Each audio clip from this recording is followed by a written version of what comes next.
नमस्कार दोस्तों, स्वागत है आपका इस YouTube चैनल पर। इस वीडियो में आज हम बात करने वाले हैं पीटीईटी 2020, जिसका परिणाम 4 वर्षीय पीटीईटी कोर्स के लिए, यानी कि जो बीए बीएड और बीएससी बीएड का जो 4 वर्षीय कोर्स है, जिसका रिजल्ट हाल ही में जारी किया गया था और अब उसका जो काउंसलिंग होने वाली है उसके लिए काउंसलिंग जो प्रक्रिया है वो प्रारंभ हो चुकी है। रजिस्ट्रेशन 7 तारीख से शुरू हो चुके हैं और आज से आप महाविद्यालयों का चयन कर सकते हो, यानी कि 9 अक्टूबर 2020 से 14 अक्टूबर तक। और इसकी संपूर्ण प्रोसेस मैं आपको इस वीडियो के माध्यम से बताने वाला हूं कि आपको क्या करना होगा।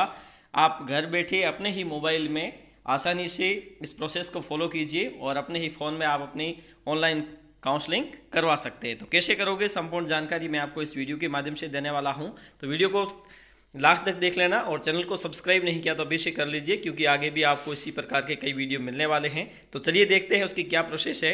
सबसे पहले आपको इस ऑफिशियल वेबसाइट पर आना है और यहाँ से आप जैसे आते हैं तो आपके सामने इस प्रकार का यूज़र इंटरफेस आता है। यहाँ पर आपको राइट साइड में ऊपर दिखाई दे रहा होगा रिजल्ट बीए बीएससी, ये जो है इसके नीचे है click here for BA BSc, BA BEd और BSc BEd four year course.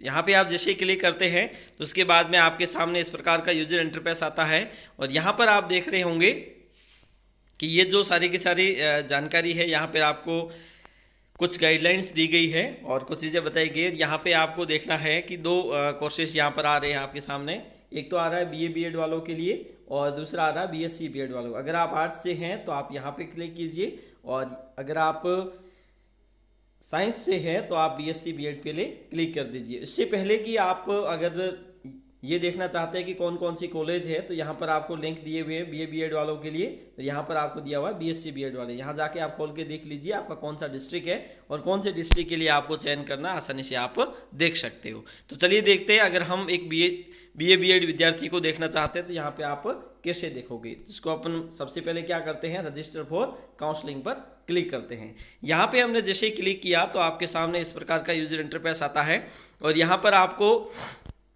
सबसे पहले आपके रोल नंबर जो पीटीईटी में थे उसको दर्ज करने हैं। उसके बाद में आईडी जो आपके पीटीईटी के रिजल्ट में जारी की गई होगी, काउंसलिंग आईडी, उसको एंटर करना है। उसके बाद में आपका अपना नाम जो 10th की मार्कशीट में है उसको लिखना है।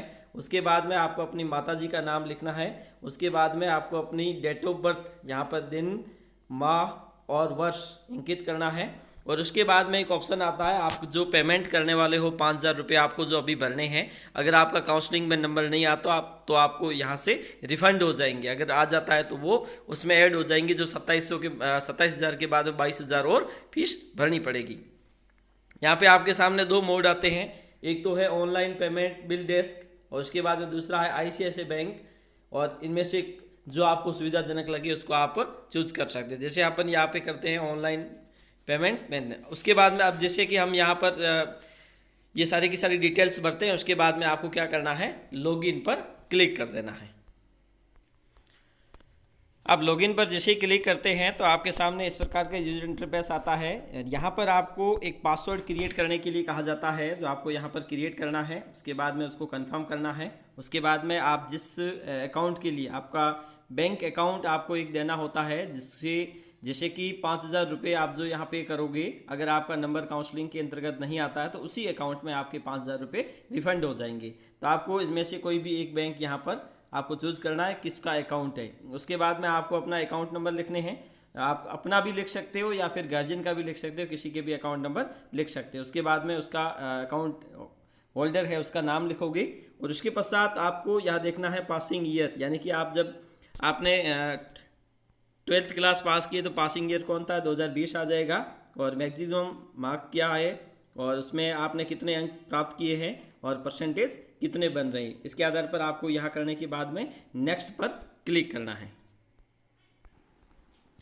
यहाँ पर आपको सारी डिटेल्स भरनी है और डिटेल्स भरने के बाद में यहाँ पर आप देख रहे होंगे हमने अपनी सारी डिटेल्स भर दी है।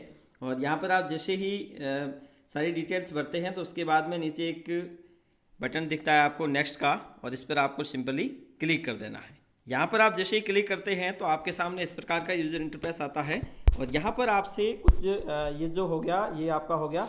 और उसके बाद में यहाँ पे आपका ये जो ऑनलाइन पेमेंट के लिए इस प्रकार से कहा जाता है कि आपको 5000 रुपये पे करने पड़ेंगे, ठीक है। और 5000 रुपये आप जैसे ही पे करते हैं तो पे करने के बाद में आप यहाँ पर देख रहे होंगे यहाँ पर आपको दिखाई दे रहा होगा फीस जमा करवाने के लिए उपयुक्त मेक पेमेंट जो ऊपर बटन है, यहाँ पर आपको सिंपली क्लिक कर देना है। यहाँ पर आप जैसे ही क्लिक करते हैं और उसके बाद में इनवॉइस यहाँ से आपको प्रिंट करना होता है कि आपने जो पेमेंट किया है उसका आप इनवॉइस प्रिंट कर सकते हो, ठीक है। और उसके बाद में नीचे जो दिए हुए हैं कुछ इंस्ट्रक्शंस, इसको आप ध्यानपूर्वक पढ़ लीजिए। और यहाँ पर पेमेंट करते समय कुछ चीज़ों का आपको विशेषकर ध्यान रखना है ताकि आगे आपको किसी प्रकार की कोई समस्या नहीं हो। तो यहाँ पर हम अब क्या करते हैं कि ऑनलाइन मेक अ पेमेंट, इस पर आपको सिंपली क्लिक करते हैं। इस पर हमने जैसे ही क्लिक किया तो ये बता रहा है कि यहाँ पर आपसे ऑप्शन मांगा जा रहा है कि आप कौन से कार्ड से करना चाहते हो। अगर आपके पास क्रेडिट कार्ड है तो क्रेडिट कार्ड से कर सकते हैं, डेबिट कार्ड कर सकते हैं, डेबिट कार्ड और पिन नंबर सहित है तो ये कर सकते हो, और इंटरनेट बैंकिंग से भी आप कर सकते हो। जैसे कि हम यहाँ पर चुनते हैं डेबिट कार्ड, तो डेबिट कार्ड हमने चुना तो यहाँ से कुछ जानकारी जो हमसे मांगी जा रही है, जैसे सबसे पहले कार्ड नंबर जो आपके एटीएम कार्ड के ऊपर होते हैं उसी के ऊपर उस पर एक एक्सपायरेशन डेट होती है, और उसके बाद में एटीएम के पीछे यानी कि पीछे एक सीवीवी नंबर दिया हुआ होता है ब्लैक पट्टी के जस्ट बाद में 3 अंकों का, उसको आपको इंटर करना है। उसके बाद में अकाउंट नंबर, अकाउंट जो कार्ड है उसके होल्डर नेम है उसका नाम लिखना है आपको, और नाम लिखने के बाद में मेक पेमेंट पर क्लिक करना है। तो अब हम इसको एंट्री करते हैं। मेक पेमेंट पे आपने जैसे ही क्लिक किया तो उसके बाद में आपसे एक OTP मांगा जाता है जो यहाँ पर आपको एंटर करना है। आपके अपने रजिस्टर्ड मोबाइल नंबर पर एक OTP आया होगा और उसी OTP को आपको यहाँ पर इंटर करना है। इंटर करने के बाद मेक पेमेंट पर क्लिक करना है।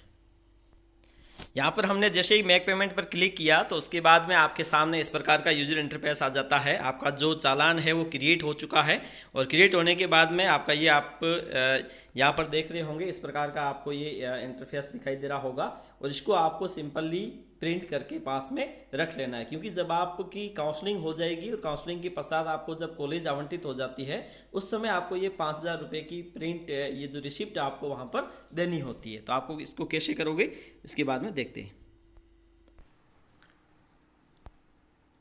तो अभी इस प्रकार से आप देख सकते हो हमने रजिस्ट्रेशन पूर्ण कर लिया है, और आपकी जो फ़ीस थी उसको भी हमने डेबिट कर लिया था। और फीस डेबिट होने के बाद में अब आपके पास एक विकल्प रहता है कि अब आप उसी आधार पर कॉलेज चूज़ करोगे और कॉलेज का ऑप्शन भरोगे, और ऑप्शन भरने के बाद में उसको लॉक कर दोगे। अगर आप लॉक नहीं करते तो ये ऑटोमेटिक लॉक हो जाती है जैसे लास्ट डेट होती है। अब आपको दरअसल अभी तक कॉलेज ऑप्शन चुनने का अभी तक विकल्प नहीं दिया है। तो आज के लिए इतना ही, धन्यवाद। तो अगला जैसे ही इसमें कॉलेज चूज करने का विकल्प आएगा तो उसका मैं विस्तार से आगे का जो वीडियो है वो हम तैयार कर लेंगे। तब तक के लिए शुक्रिया।